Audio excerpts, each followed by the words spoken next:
Hey everyone, it's Dale, and I want to walk you through one of the demos or several of the demos that we did in class. Just a reminder of how to build a web page from scratch using basic HTML and some attributes and values. So remember, these pages are not going to look great, but they're functional, and this is the building blocks as you're learning HTML as a language. So just a couple of terminology issues. Anytime you see something between the two carets, that is called a tag. And then tags can also have attributes, if I could spell correctly. Oh my gosh. Attributes followed by the equal sign, quotes, and then the close caret, and what goes in there is a value. Okay, so you have a tag, you have an attribute, and you have a value. And then anytime you open a tag, you also have to close the tag. So the closing tag does not go right here. It goes after the content or whatever it is that you're putting into that tag. Okay, so hopefully that helps. So let's get started with building this really basic site. And the first tag that you need is the HTML tag. And then I'm going to go down here after hitting enter a lot and close the HTML tag.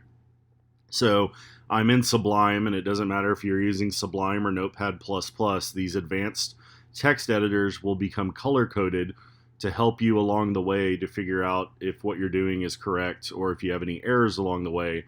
You might notice this is still black and white right here. That's because I haven't saved it yet.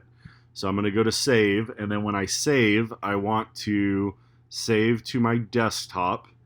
And I've gone in and I want to name this as index.html. So let me just save as index first, and let's see what happens regarding the file extension that it saves it as.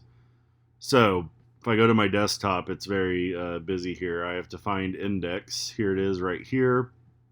So if I click on get info, you can see this saved as a text edit. So that's actually index.txt. So if you're having issues, that would be the first thing to check. You'll also notice it didn't color code anything because it doesn't know that it's an HTML file yet. So now I need to go to save as, and I just want to type in index.html. Okay, so now it's gone color coded, and I see it up here that it's .html. And that I'm clear that I'm working in an HTML file now. Remember, on Notepad++, on the drop-down menu, once you type in index, you're going to have to pick hypertext markup language from all of those file extensions that it gave you. Okay, so now we're working in an HTML document. We've got our most basic tag there, and then we have the two other tags that we're going to use to describe the rest of our page, and that's the head and the body.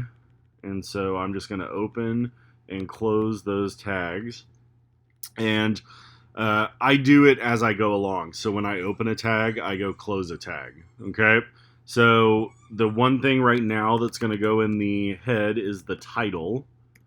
So let's just say that this is a test FDOM page, and I can go ahead and save.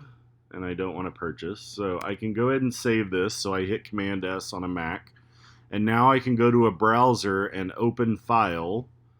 And if I go down here, I should have two index files here, but you can see that's that text file that we accidentally saved earlier. What I want is the index.html file. So now it's open, and there's nothing there, but I know it's working because there's that test FDOM page title that we've already put into the file. So once I do that, we can start putting text in the body and actually having some content on the page. So remember, you have two main types of content that we've talked about so far regarding text. Those are headers, so H1 through H6. So I'm just going to put an H1, and sorry, Lucy's playing with her toy, so ignore the squeaking noises.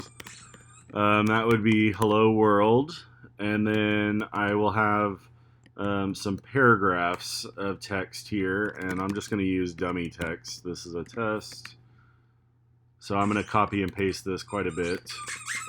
Oh goodness, here comes the toy attack. Sorry, I'll get her to stop here in just a second after I build out some of these paragraphs. So now I've got these paragraphs. And let's go ahead and save and reload this so you can see we have our header and then we've got a bunch of paragraphs here. Okay? So again, we know the site's working. We know it's doing okay. So I mentioned we have attributes and values. So we can add some really basic design elements through attributes and values. Like if we wanted to change the background color, you could do that as an attribute and a value. So you can see Sublime is helping me. I just started typing in the attribute and it instantly recognized it and went ahead and put the equal sign and the open and close quote marks. So if I wanted to turn the background color black, I would do background color equals black, and you can see now we have a problem because our font or our text is white. So now we'd have to figure out the attribute and value for that. And in HTML and tags, it's text. So I could change that to text equals white. And now we're okay with that. So let's go ahead and stick with this. And I just wanted to show you how attributes and values work. Again, they live within the tag and within the opening tag of that. A couple of other things we can do, and I'm just going to clean this up a little bit. You don't have to be as OCD as I am, but I'm pretty OCD. Let me add an image. And so remember, images are like those irregular verbs in English. They are self-closing or self-contained tags. The attribute and value on an image is source, and so that's src. And if we go to my desktop, I have a picture of Lucy here that I want to add. There's Lucy and my dad. I want to add this as the image that I'm adding to my HTML. So the file name was lucy.jpg, and it's on my desktop, so I know it will be working on the page because the page is also loaded to my desktop, the file. Remember, all those files have to live in the same location. If the index.html or whatever HTML file you're working on is on your desktop, your images need to be on your desktop as well. So when you upload your assignments to Tracks, you'll upload your file and you'll also upload your image, and that way we'll be able to see them as well. So remember, this is that self-closing, self-containing tag. So I have the file name, I have a space after the closing quote mark, and then I go ahead and close it. And let's refresh. And now you can see the image there is saved. So there are two ways. That image is a little big, right? So there are two ways we can change that. The easiest way is to use an attribute and a value. So again, we go in here, and Sublime is recognizing that the attribute I'm looking for there is width. Again, it adds the equals and the open and close quote marks. And let's just say 300 pixels for the width. And now that got it down to a reasonable size. The other way to change the size of that is to actually go into Pixlr or Photoshop. Pixlr is a free version. And I could go here and open up this file and then change it here under image size. So this is 692 by 692.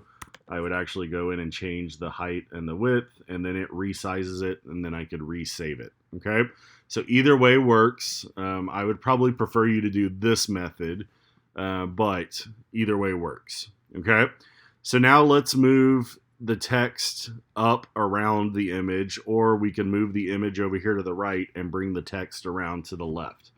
So either way, that's align, which is just another attribute and value. So let's try align left first. And you can see we have now brought the text around the image. You can see there's very little margin right here, or very little padding right here. That's something we'll fix in the next lesson. Likewise, you could change that to align right, and that will push it over to the right and change all the text around. And again, I'll show you how to add even more of a padding here. But that way, at least the text is around the image. One thing I will tell you, if you have it align left, and then let's just, I was going to put in an ordered or unordered list here, you have some issues that happen with that. So let's just build a bullet pointed list. And remember, OL would be for bullet points. And now I'm just going to add some list items. Let's just do 3.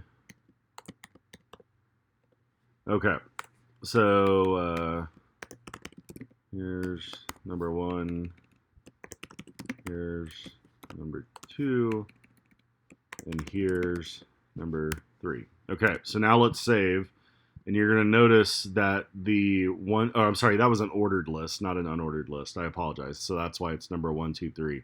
You can see the numbering is inside of the image. So that's something you would need to fix with CSS. And we'll get into that in the next lesson. So let's just leave that there for now, and then I will tell you how to change and fix that in the next one. A couple of other things we want to add. Let's add a link. So I teach at Texas State University, and I want to link to Texas State University. The tag for that is the anchor tag, and then href is the attribute with that. What I want here is I want to go to txstate.edu. And once it loads, I want to copy and paste that URL into the value here. Remember, you have to have the http://.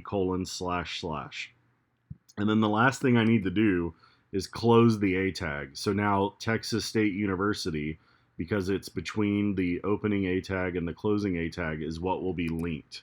So if we go back to our file here, now you can see here's a link to Texas State University, and when we click on it, it takes us to Texas State. Okay, so we added a list, we added an image, we added a link.